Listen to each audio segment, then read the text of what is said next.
encore 32 ans de présence, 32 ans à appuyer sur la pédale à être au rendement avec le chrono derrière.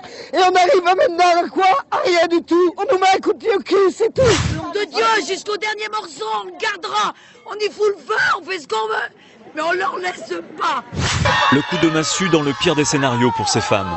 Le tribunal de commerce de Lyon a retenu le projet qui prévoit la fermeture définitive de leur site à Yssingeaux. 93 personnes travaillaient à l'usine d'Yssingeaux, ouverte en 1973. La société créée il y a 80 ans a employé jusqu'à 1100 personnes dans 8 usines en France. Le Jabi et ses petites mains reconnues pour leur savoir-faire. Il n'y a pas que la Tunisie qui sait les faire. Pour Yssingeaux, c'est catastrophique. Les femmes de 50 ans, qu'est-ce qu'elles vont retrouver? Quand même 93 emplois perdus. Ça m'attriste et d'ailleurs ça attriste tout le monde. À Yssingeaux, il ne reste rien plus. Il n'y a rien plus. On a un savoir-faire qu'on délocalise à tout bout de champ pour de la rentabilité ridicule, c'est absurde. On nous dit Made in France. Aujourd'hui, on va nous prêcher Made in France et nous, on est en train de nous mettre dehors. Alors, qu'est-ce que vous en dites? Le Jabi, c'est quoi? C'est français? Ils auraient pu aider les pouvoirs publics, je suis sûre, parce qu'il y a tant d'argent qui va à gauche et à droite. Ils auraient pu aider. Hier soir, les salariés écœurés se sont réunis dans leur usine condamnée pour décider de la suite de leur action. Certains parlent de l'occuper jour et nuit, d'autres se disent prêts à entamer une grève de la faim.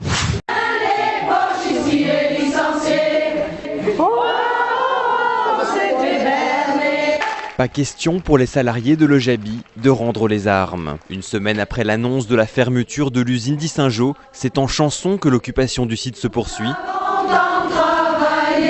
avec une revendication. Du travail. Voilà, ce qu'on veut, c'est que les 93 salariés retrouvent un travail et on dira devant la France entière, eh ben on a gagné. Mais si certaines restent optimistes, d'autres commencent à perdre espoir.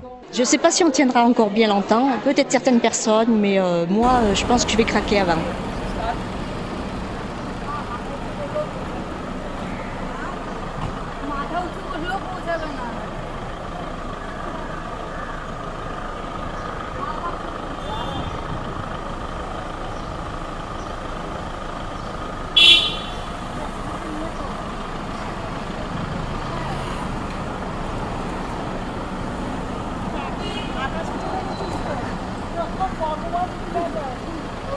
One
qu'on fera et qu'on jette quand on en a plus besoin.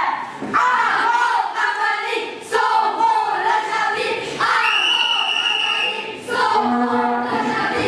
Avant Amali, sauvons le Jabi. Avant Amali, sauvons le Jabi. Avant Amali, sauvons le Jabi. Avant Amali, sauvons le Jabi. Et c'est bon, on va écouter la camarade Castel, la représentante de la CGT Paris, et une expression. Mesdames, mes camarades, nous allons rencontrer le responsable financier du groupe Rambali. Nous allons essayer de faire changer d'avis, en tout cas d'obtenir un plan de restructuration le moins douloureux possible pour Saint-Jean. Nous, en tout cas, il est certain qu'on ne laissera pas fermer le Jabi Saint-Jean. Ouais! Même si notre aventure, c'est l'Himalaya, on tombe, on y arrivera! On y arrivera! Les serviettes sont penchées sur une machine appuyée sur un pédale avec le chrono derrière et maintenant pour une fois, rien du tout, pas question. Oui, c'est vrai, on a vécu longtemps avec nos machines, elles sont à nous maintenant. Et notre famille, nos enfants, D'abord, mes enfants, ils sont grands, mon mari se débrouille. Il appellerait ce soir, j'avais préparé à manger, il a quand même ouvert la porte du frigo, avec dans le micro-ondes, il n'a pas dans sa malle. mon mari en cuisine parce que je l'ai aussi, donc c'est là que je à manger. Ici, la question qui se pose, c'est l'enjeu de la lutte. S'agit-il de soi pour le maintien de l'emploi ou pour la prime de départ? Mesdames, camarades, il faut obtenir le plus possible pour vous toutes et vos familles. C'est pour ça qu'on envoie pas plus. Mais parfois, la meilleure chose à faire, c'est de prendre ce qu'on a au bon moment plutôt que de courir après des chimères. En tout cas, il nous aura bien eu la dire. C'est qui c'est-à-dire Mukesh Ambani, le milliardaire indien qui a racheté le Jabi quand tout allait mal. Il a promis qu'il allait tout arranger, préserver l'outil et conserver l'emploi. Ah d'accord, je me vais dire que je ne croyais pas de qui elle voulait parler. J'imaginais un chef d'India avec des plumes à cabinet. Tout le monde lui a fait. Et nous on a tout gobé, sans marcher. C'est vrai qu'on lui a fait gagner. L'État notamment. Et les gars, Je vous rappelle que depuis 1992, le Jabi est en paix.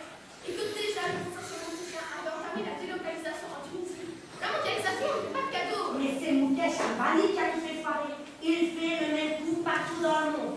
Il rachète des entreprises de l'Asie au bord de la faillite et génère des profits et les met dans sa poche. Il dit que c'est pas rentable et il ferme. En attendant, nous allons essayer d'obtenir un maximum de notre rencontre. Je vais chercher la mieux et la salle peut-être en Bali. Je compte sur vous toutes pour que cette rencontre se déroule bien.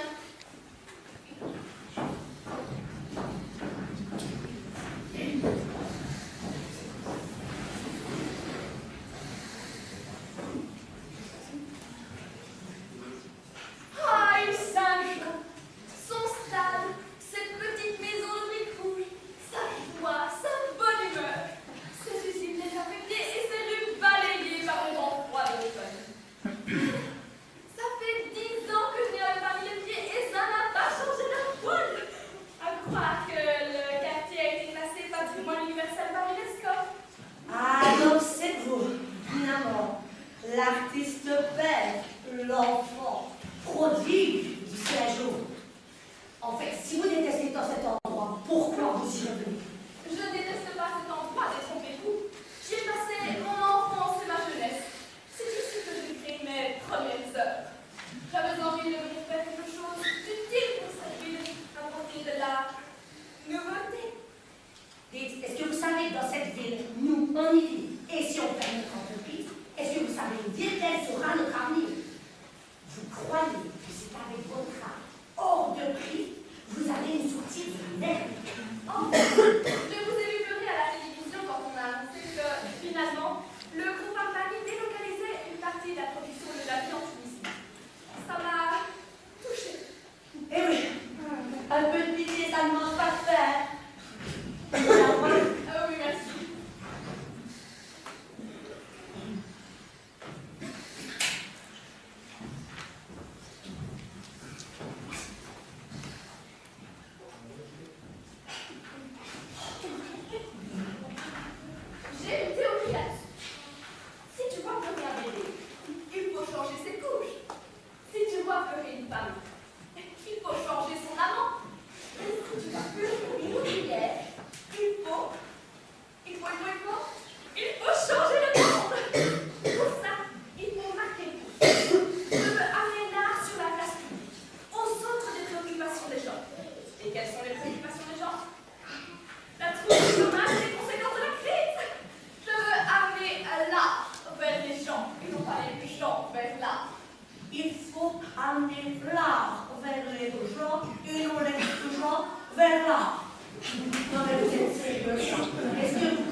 PEC a déjà été imprimé. Mais vous savez ce qu'il faudrait? C'est de l'art en cadeau avec les menus pour enfants dans les fast-food. Ou peut-être même bien de l'art offert avec des paquets de céréales. Et attends, j'ai l'idée du siècle. De l'art en pauvre déversé dans du ketchup. Ah oui, non! Mais gadget, à tous les coups. Ce que je veux faire, c'est un truc en béton. Une œuvre qui marquera les esprits et forcera le respect. Ce que je vais faire, c'est un concours d'art contemporain. Un musée idéal en version parodie. Il faut que ça parle aux gens d'aujourd'hui et pas que ça reste dans un placard pour revoir ses intellectuels. Moi, je suis d'accord pour nous associer à notre projet, hein. Mais faut que ça fasse parler de nous, parce qu'avec la presse, moi, je sais bien. On parle de vous, on vous oublie après, tout le monde s'en fout. Avec moi, ça ne peut pas la signer.